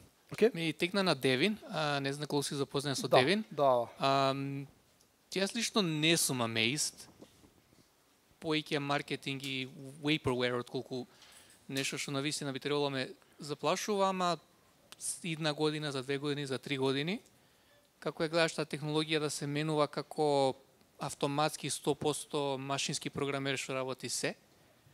Тоа е првото прашање. Второ прашање што имам читано, сега дали беше Макдоналдс или Chick-fil-A, во drive-thrus, доаѓа човек, збори со микрофон, се праќа на клауд, прави вака работи како тука што е function calling, data transformation, и стига на рачката внатре на луѓето и само ја прават и издават и толку. Нема касиер, нема човек. А нема она тетка наша. Ја нема тетка наша, беше порано. Да. И да, прашањето ми е дали знаеш за други такви кул проекти што се користат си овие технологии што е баш ултра релевантни како напредува се ова. Се одма ќе те одгорам. Супер те, само додека памтам, не памтам многу, ме виде со индексиве. Затоа си запишувам. А прво прашање ти беше кај оди, јас ќе ти го одгорам за копилотот, ќе ти кажам. Мислам, со тоа сум позапознат. Го пробав копилотот, што пречудово, не дека претходно немаше такви обиди, ве охрабрувам сите да го пробате. Не пропагирам, пробајте го. Што прави рефлексија на кодот, стандарден процес на рефлексија. И кога ќе кодираме, веќе збориме на нормален човечки јазик. Покрај оние основни функционалности објасни ми го кодот. Она што може да го направи е да искенерира код во однос на контекстот на решението. Мене искрено, за решенија кои се врзани со straightforward use case-ови, започнавме да збориме straightforward, нормални, ненормални, небитно. Меѓутоа, не знам, конекција за конектирање до MySQL, или дај ми 3 адаптери, MySQL, SQL или така натаму, карикирам сега. Тоа го добивам и на Blinkify. Така како што сакаме да го добиеме за решението кое го имаме.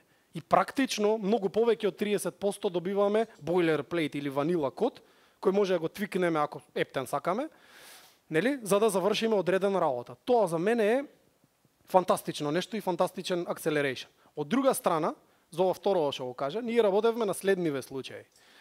Медицински белешки на лица кои остваруваат психолошки, некоја психотерапија, што беше Стефан, не знам. Имаш фидбек форма и разговараш се со некој. Има различен, може да биде за поддршка, може да биде во однос на некоја повреда и така натаму. И они зборуваат. И сега тие информации се ставаат негде на сервер и некој треба да извади аналитика за тоа. Кој што работел, како работел, какви случаи сме имали и така натаму, нели, data intelligence. Тоа се прави рачно. Ваквите сервиси даваат можност upload на снимен материјал, вади transcriptions, можност за sanity check 10-та секунда се збореше дека на Миодраг нели му требаше време, ова не работеше, па проба пак. Аха, точно ова, има поима што збори. Се сумаризира во форма прифатлива за оној што е на ниво да треба да го види и тоа го добива во автоматизиран пайплайн без да се замара. Андон во Netaville презентираше тоа што го работат во MCA за полицијата во, кај беше? Данска беше одече? Не знам кај беше? Или Америка. Носат апаратчиња тука со камерче, прават муабет дали е некој осомничен, дали некој украл нешто, дали некој не украл, меѓутоа тоа цело време се снима. И они кога ќе се вратат апаратчиња ги стават во база и тоа се аплодира на сервер. И некој треба види на крај што се случувало, што правил Дарко, Шарко, Марко, цигарче, кафе, муабет или нешто имале, или не дај Боже кривична постапка, по пример напад на службено лице, небитно. Не ја прегледуваат целата снимка, може 3 сати да трае, така? Не ја прегледуваат цела снимка, има транскрипт со секунди и сумаризација на она дело што се десило. Таков случај. Друг случај на работа што го правиме NL to SQL, во кој сериозно напреднавме, без нема потреба технички знаења кај лица кои се проектни менаџери. Сакам упит во база да направам, сакам да дознам нешто што има во релациона база. Не знам SQL. Пишувам natural language, го преведува во SQL, може да ми го даде SQL-от да го поварам, да го проверам. Ако не знам, нема ли да го проверам, можам да го извршам. Тоа го презентираше Теа на PyData и добивам нешто што се случува во база, без да имам увид на тоа како се врзани табелите, што има од податоци во нив и слично. Се цело ова апликативно во real life, мислам, повеќе од не знам што. И уште еден пример ќе ти дам, она што го работам како дел од академскиот дел од Миодраг Цекич, работам на поле на биоинженеринг. Таму, например, нема комплетно унифицирана или унифицирана методологија за истражување. Например, ја работам за колоректарен карцином и бараме бактерии и како тие бактерии меѓу себе нешто прават за да се создаде плодна почва за да почне развој на колоректарен карцином. Зошто го правам тоа? Зошто карциномов како карцином колоректарен пример многу брзо бега од прва фаза во четврта. Тоа е многу сериозна работа. Не дека сите карциноми малигни не се такви, меѓутоа многу брзо излегува од контрола. И са што е важно, ако има некој проблем, врз основа на податочни модели, да се каже, ти имаш проблем, или со овој лајфстайл кој го имаш моментално, тоа не може екзактно да се покаже, имаш потенцијал, моделот вика имаш 80% потенцијал да развиеш аденомна состојба која може да те донесе до карцином на дебело црево. Сега во литературата има разли информации. Некој може да пише на медиум, да објави труд, денес може некој и така натаму. Не навлегувам во тоа, зашто ептен ке забегам. Меѓутоа, можам да си ги одберам изворите на информации кои се за мене релевантни, влачем и изгледа окей човеков, значи истражува, работи таму, кажува нешто му држи зборот, Миро кажува нешто интересно, ама кај него пример тој дел од методологијата јас го менјам со нешто мое, ќе го земам првиот дел. све тоа на купче во индекс, си правам чатбот. И го прашувам за контекстот кој го имам, што ќе ми даде како резонирање, пошто ја практично што користам? Генералниот knowledge и мокта на резонирање на large language модел врз основа на податоци кои ги имам јас и ги дополнувам со нешто што сакам да го дознам во моментов. И добивам, ако некој ме праша од кај ти е релевантна студија, кои се референците, еве ги друже. Јас ги користев тие и ништо друго. Така да ова се неколку, јас можам и уште да наведувам, меѓутоа неколку што стварно мислам дека се светла точка и може да променат нешто на светско ниво. Cool. Фала да Ептен на прашањата. Не знам други прашања дали имаме, слободно дечки. Да. Ама мораш да признаеш дека сум поштен во однос на времето и дека не забегувам. Не знам ова нешто. Да, иначе Владче седна напред, не ја знаете по тајната причина, ама ќе ви ја кажам за ме рашља како забегам, така да. Не знае да растеме по 2,5 сати, мислам. Ја едно прашање во контекст на претходното. Имав скоро муабет со луѓе на една конференција во Порторош, што ти спомна дека 10% 2025 или 26 ќе биде генериран, целиот контент ќе биде генериран од AI. Ќе поседува GenAI. Да. Така. Сега, муабетот е, што ако лажна информација се мултиплицира многу пати и лажна информација дојде до степен да самиот GenAI учи од контент што сам го генерирал без оригинален извор на информација. Дојдовме до ситуација, еден добар статистичар од Словенија спомнуваше ситуација, вика, јас работев на научен проект кај што некоја математичка репрезентација наместо со Венов диаграм требало да биде со некој, не знам, картезијан диаграм, не знам ја точно како е. И вика, тоа е научно докажано така, меѓутоа на Google и воопшто како контент Веновиот диаграм е застапен со 95% и тој процент расте како одиш нагор. Што никогаш нема да дојдеш до вистината на генерирање на контент кој што отсликува вистина, туку невистината се мултиплицира повеќе пати и доаѓаш до ситуација да имаш еден вид на неверифицирани или невалидни информации изгенерирани од GenAI. Да, скрос на место муавет. Значи тоа е она што се вика прва етичка дилема. Етичката дилема пред се е поврзана со авторски права и поседување на содржина, кои се скрепнати можда без дозвола. А вториот дел е халуцинации и пристрасност, бајас на моделот. Бајасот е нешто што реално мора да го држиме во предвид кога развиваме, тоа ќе се регулира со EU актот, меѓутоа сега за сега е наша одговорност. Stable Diffusion вчера го спомна, ме подсети, сакам нешто да ви покажам на муаветов. Ајде да видам што имам направено овде. Да, уште 30 секунди имам, знам. Само да видам дали ќе го најдам ова. Еве го, линкчево. Дечки, ова на Bloomberg, сакам сите да си го отворите, сакам, не мора да отворите. Јуни 2023 беше објавена, Stability AI, нели се горди на Stable Diffusion моделите и практично имаме генерирање на 5100 слики за различни кейсови. И дали сега генеративната вештачка интелигенција е бајас, тако е, нели, ние сме бајас, тогаш таа треба да е повеќе бајас, и погледнете ги резултатите, многу се секси објаснети тука, значи ќе си скролнете, ќе видите што значи секоја боја, лица и така натаму, но пазете го сега ова, само да отидам во делот на Doctors, тоа беше многу интересен кейс, medical, ми тече време, сега под притисок ме стави Владче. Само да најдам вака доктор. Можда и на слайдот го ставив тоа за него, барам, небитно. Гледате, ево го овде, lighter skin, darker skin. Така? Потемен тон, гледате како се движат работиве, како што имаме lighter тон, гледате во однос на работните позиции како се поделени. Ова е многу интересно.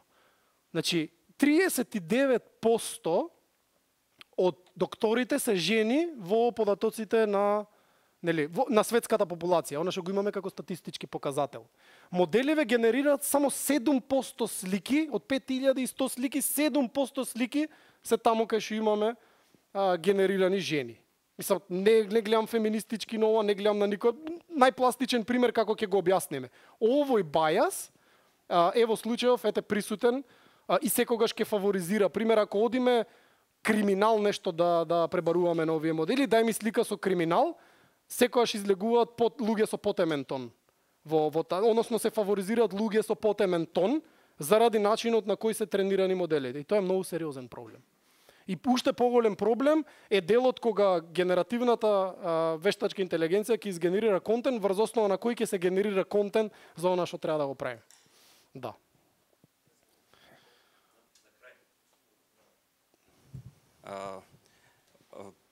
Дали можеше уствари Кодов некако сублимација на да се направи пример многу трошеше време или за да се текст спич до текст, нели да се оптеретува моделот, па пример ја експериментирав со едно Python некои examples кај што на Open на 4 ChatGPT 4 каде што се праќа аудио стрим, тоа е окей, ама и тоа може да се recognize да се направи, па да се заштитат токени, да не се троши многу време. И тоа е побрзо иде и немаше да се случува вакви работи.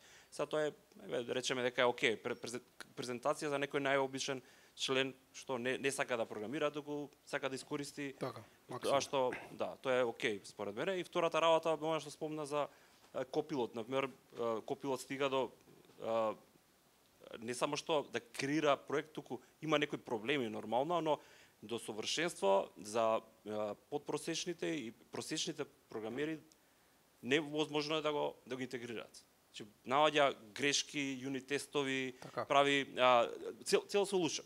Поставиме и дадеме, се има некои работи што не функционираат солидно во Studio Code, Visual Studio е подобро, но и има и глупости, ќе се изнагледате, ама окей. Е еден интересен факт околу ова со канцерот, ќе кажам податок каде се користи. Пример, Philips има recognition за MR и за CT. 30% од операциите што се извршени од доктор што диагностицирал дека има рак преку магнетна резонанција и компјутерска томографија ехо, се погрешни. Значи луѓето умираат на ово. Со вештачката интелигенција веќе тоа е намалено 30% помалку. Така да Image recognition. Да, recognition, што уствари не е видлив со голо око. Така. Има многу големи бенефиции во медицината. Да не збориме дека медицинските белешки 90% од докторите ги пишуваат не размислуваат што го пишува. Така овој ќе му даде саджест, ги гледа во EKG снимките исто се препознаваат некои сегменти каде што тоа е скоро тотално автоматизирано, само треба подпис од докторот и да каже дека ова е тоа. И тоа се користи во медицината веќе на големо, само нормално дека два подписа мора да стават на тоа. Одлична презентација, можам да те пофалам дека добро да издржавме час и половина. Да, баш издржавте. Јас вас морам да ве пофалам, јас и онака го правам тоа, така да ми е чест што останавте, пошто можевте да заминете. Да, тоа е прашањето е само дали мораме да го користиме директно или можеме она што уствари многу подобро би било кога аудиово сега, нели не само твојот, туку аудиото што иде у стрим да го препознава. Ме разбираш? Те сваќам, да. Ова баш сакам да ти го одговорам. Овде има една можност да се интегрираат skills. Еве ги како изгледаат дечки, ги гледате така да се гледа. Значи кај влегов уствари многу брзо искликав. Оган да ме изгори. Во Azure AI Search нема потреба да имплементираме директно сервис за translation, пример. Туку има skillset дел овде, кога ќе слетаат одредени податоци, да закачиме skillset. Како оди пайплајнот, значи имаат податоци, влегуваат во пайплајн, сакам skillset, неќам skillset, сега неќев, ако сакам се додава, па излегуваат тие податоци и се мапираат во индекс. Во skillsetот имам можност да дефинирам нешто by definition, можам да се конектирам со некој AI сервис, што значи ова чудо, дека можам да се конектирам пример со translation, со сервиси што ги искористив. Speech recognition, translation или сервис надворешен кој ми треба, значи со image vision некој сервис од AI и така натаму. Меѓутоа има и едно делче што вика add new skill и тука има темплејти за текст, за vision, за векторизирање и слично. OCR skill. Optical Character Recognition. Значи немам потреба да користам Document Intelligence, односно се користи корот на Document Intelligence во вид на skillset. И сега ќе ја ставам и кога ќе ја конфигурирам со add, ова, нели кои си ги ставам сите ствари, кога ќе фрлиме нешто, слика пример, пред да влезе во индекс, ќе имаме екстракција на на текст. Значи тоа е возможно во Azure, со тоа што мојот дисклеймер тука е да се провери прайсингот и сценариото. Потребна ли е поголема кастомизација? Мој предлог е видете што нуди сервисот. Пошто тоа е SDK самото за себе, on the top of она што е провайдирано како бейслайн. Доколку ви треба само нешто, фрлам ми треба OCR, го добивам, искористете скилсет. И тоа е возможно. И Microsoft работи на автоматизација на овие процеси, односно дел од фокусот е демократизацијава на вештачката интелигенција, односно на когнитивните сервиси во генерализирана форма, да биде донесена на ниво на она што го викаме low code или no code. Значи, да имаме можност да кастомизираме, меѓутоа да користиме out of the box, off the shell, како што најчесто ни треба за одредени сценарија кои ги имаме. И за вториот дел за констатацијата, она со сликите е многу интересно. Пример, развиена и неразвиена земја. Ехото не е исто. Апаратурата не е иста. Не е исто да сликнеме со телефон, не знам, пред 10 години и сега. Истото и со ехото. Она што ние го гледавме како дел од она што истражуваат други луѓе паралелно на тоа ја што го работев, снимки кои се внесуваат во модел, кои се направени со ехо од 250.000 евра, од 300.000 евра, од пола милион, се снимки со висока прецизност. И сега ако споредите снимки на две еха, пример, за било кое снимање на ехо, тие се многу различни. Нели пиксели ве одредуваат во имидж и компјутер вижн. Меѓутоа тие се самите по себе многу различни. Меѓутоа таа нијанса на боја, направена со многу попрецизна апаратура и така истрениран модел, може и на слики кои се со помал квалитет да бара аномалии. И тоа е всушност она што е двигателот напред и таа демократизација што ја зборам, дека со вака поставени модели и места кои што не се толку развиени од аспект на таква индустрија, во случајов healthcare, може да добијат достап, односно да бидат изложени, експонирани на сервиси кои во случајов ќе спасат живот, ќе превенираат одредена форма на девијација поврзана со организам и така натаму. Така да тоа е нешто сериозно на кое многу голем број луѓе работат во моментов, целиот тој healthcare дел. И фала ти многу за пофалбата, ми значи, ценам фидбек и секој што мисли така може да го каже тоа и што не мисли така, јас многу го ценам и нека ми го каже и нека ми го залепи во фаца слободно. Да. Повели имам уште едно прашање, да, слободно. Ке кажеш дека си ме прашал нешто зашто кога ќе ме тепа Владко ја го влезе, да не бидам јас дека зборам. Прашање има Влад, иначе не сум јас таков како што ме мислиш. Добро?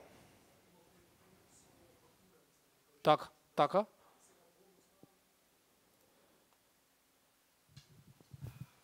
Во однос на анализа на дата која што е слична, ама не е иста именува. Например, конкретно со фактурата, има, кажавте, во делот на ставки структурирана дата ќе ја извади као табела, па да може као табела да се процесира директно. Сега, пример, во случај, да кажем, имаме така 1000 фактури. Кај вас еве називов е description, наследната е product, наследната е item, називов на табелава. Дали има некој механизам out of the box за од сите тие така 1000, да кажам еве во случај фактури, да ја структурира датава во исти, да кажам, по исти кис. Ова дали ќе е title, дали ќе е item, дали ќе е продукт, нешто да го препознае дека се работи за назив на продукт или ставка. Така, или значи... пример, ако е цена, така може да е price, може да е value, може да е нешто слично, но сепак представува цена, така како ја именувал некој своја фактура, е друго. Дали има некој механизам за тоа или мора рачно да се кодира дополнително за да се структурира таа дата? Така, значи супер ти е прашање, одлично и ќе ти кажам низ конкретен пример што го направивме. Значи ова е едниот начин на работа на чудово. Прво нешто во кое би сакал да се надоврзам на тоа што го констатираш. Нели збориме за фактури, ама некој може фактурата, нели некој да ја сними под агол. Така? Она што може да се направи на, сега да не кликам, да не отварам и друго Visual Studio и слично, овој дел овде на Results дава, ви кажав, координати. Еве ги. И тука може да употребиме процес на полигонизација. Односно на фактури кои знаеш дека се одреден темплейт, што се случува на фактури? Многу често фирми ја менјаат лого. Ама за одреден е полесно, ако не се од одреден темплейт, ако се од различни темплейти. Ако се од различен темплейт, ги мапираш, ги полигонизираш, тоа ми е поента. Пример имаш, мора да имаш темплейти. Ако сакаш да кажеш дека нонстоп се аплодираат различен тип на фактури? Да. Да, во тој случај, она што се прави, значи со тоа се соочивме, значи имавме баш лани R&D сесија за тој дел. Првиот случај, ако имаш фактури, 200 фактури поделени во 10 категории. Пример, клиент 1, клиент 2, клиент 3, клиент 4. Сите следат исти темплейт, може да се смени лого, футер и такви работи. Значи, она што го правиме, оваа полигонизација овде, само ќе ја прошириш со офсет, има тука офсет, гледате. Значи ќе ја ставам, не знам, тројка карикирам, четврка и ќе му речам, значи слушај, во оваа вака коцка овде, све што ќе фатиш ти е наслов на компанија, пример. Така, иако скенира некој лево, десно, право, горе, долу, ја измести и слично, тој тип на фактура, од тој темплейт, од тој кластер, фати го на начин што овде е име, овде е презиме, овде е датум и така натаму. Ма тоа пак треба темплейтот да го има. Темплейт. Ако немаш темплейт, го вадиш текстот на овој начин, све ова што го гледаме тука, се вади овој текст буквално, еве да речеме нема темплейт, и во тој случај може да се види, значи еве го овој контент овде, може да видиме, можеш да видиш структура, комплетна структура кај се наоѓа. Сега ќе зумирам, да, не знам дали можам да го вака ако успеам да ви го покажам. Гледате, има одредена, значи JSON структура. По оваа структура, начинот на кој се поврзани, спанови, офсет, полигони и слично, можеш еве вака во текстуален формат да извадиш, да ги исчистиш празните места, загради, тоа го правевме со API Shemi, и можеш по овој дел гледаш контент, accelerated filter или еве да биде поинтуитивно горе, пример, прибил документ, еве го, контент некој ваков, тука има датум доле, тука има број на слика, тука има некоја сток, common stock, гледаш? Значи можеш на овој начин ова да го фрлиш сега на language модел, дури и на 3.5 Turbo, и да му речеш извади ми ги датум, ентитет или стейкхолдер, доспевање на фактура и слично, ќе ти ги извади. И можеш да ги третираш како податоци кои после можеш да ги обработуваш. Во моментов на ниво на компанија работиме на продукт кој тоа ќе го автоматизира за фактури и за иншуранс дел. Значи која е идејата во иншуранс делот, нели имаш различни темплети на секоја компанија по пакети, по чуда се, ти му фрлаш, он прави OCR, собира се и вади, например, тоа е исто како например да му речам на Миро, еве ти 10 страни, кажи ми колку кошта пакетов, што добивам со пакетот и слично. И сега така треба да отвори човек било кој, читаш, ова содржи брат, вамо ти имаш ова, вамо имаш ова. Ова го прави large language модел, популира полиња и ти можеш после да ги процесираш. Тоест, сакаш да кажеш киот ќе е различен во Да. оваа структура, Да, ама точно. LLM-ов ќе препознае Да. овај ки го мечувам со LLM-от ќе овај. препознае затоа што он прво знае формат на датум. Знае дека date е date. Знае дека ако не е date ќе биде due, тогаш истекува. Значи тој контекстуален момент, когнитивната разумност на моделот да резонира на податоците, тој е вграден во него со самото тренирање. И тој може тоа да го препознае. Исто кога дискутиравме за API Shemi, со Стефан имавме презентација за API Shemi. API Shemi е JSON и сега внатре имаш required параметар string. На моделот му е доволно да знае дека е str. Или integer дека е int. Он знае што е int во таков контекст на шема. Сега ако го прашаш да бија рисината, апсолутно не знае што ќе врати. Али во шема на API Shemi кај што има required горе, он знае дека таму int. И зошто го користевме тоа за да ги исчистиме сите празни места и загради, пошто мање више само трошат токени, немаат никаква вредност за моделот. Истото се случи и во Document Intelligence. Го работевме со полигонизација и го работевме со модели. Ко се ја за личната карта што е фрлив, например, јас. Значи му фрлаш и тој знае, значи виде од личната карта дека кај што е name, до name има миодрак. Знае дека миодрак е name. И е доволно истрениран да знае дека миодрак е најверојатно name. Да, ама добро, не име секојаш кито е исто. Да, али пробавме на пример за тие фактури сега што работи, не можам да откривам повеќе детали зашто тоа е конфиденцијал моментално. Али due to date и така натаму, тие работи дефинитивно нема покажувам на компјутер, влаче не ме тепај, а тие детали дефинитивно ги впива. Сега само пробуваме кој модел во кој случај најдобро ќе ни врати. Тоа е многу битна работа. Океј, фала. Нема на што. Во тој контекст само уште ова да им кажам, само уште ова.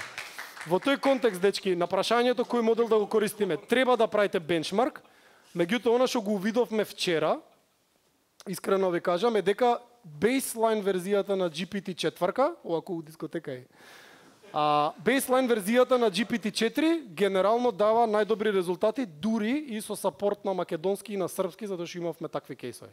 Барем за она што го пробавме во моментот. Ако има такво прашање, ама нема. Нема веќе прашање. Добро. Дечки, фала ви уште еднаш, живи, здрави, весели. Се гледаме нареден месец.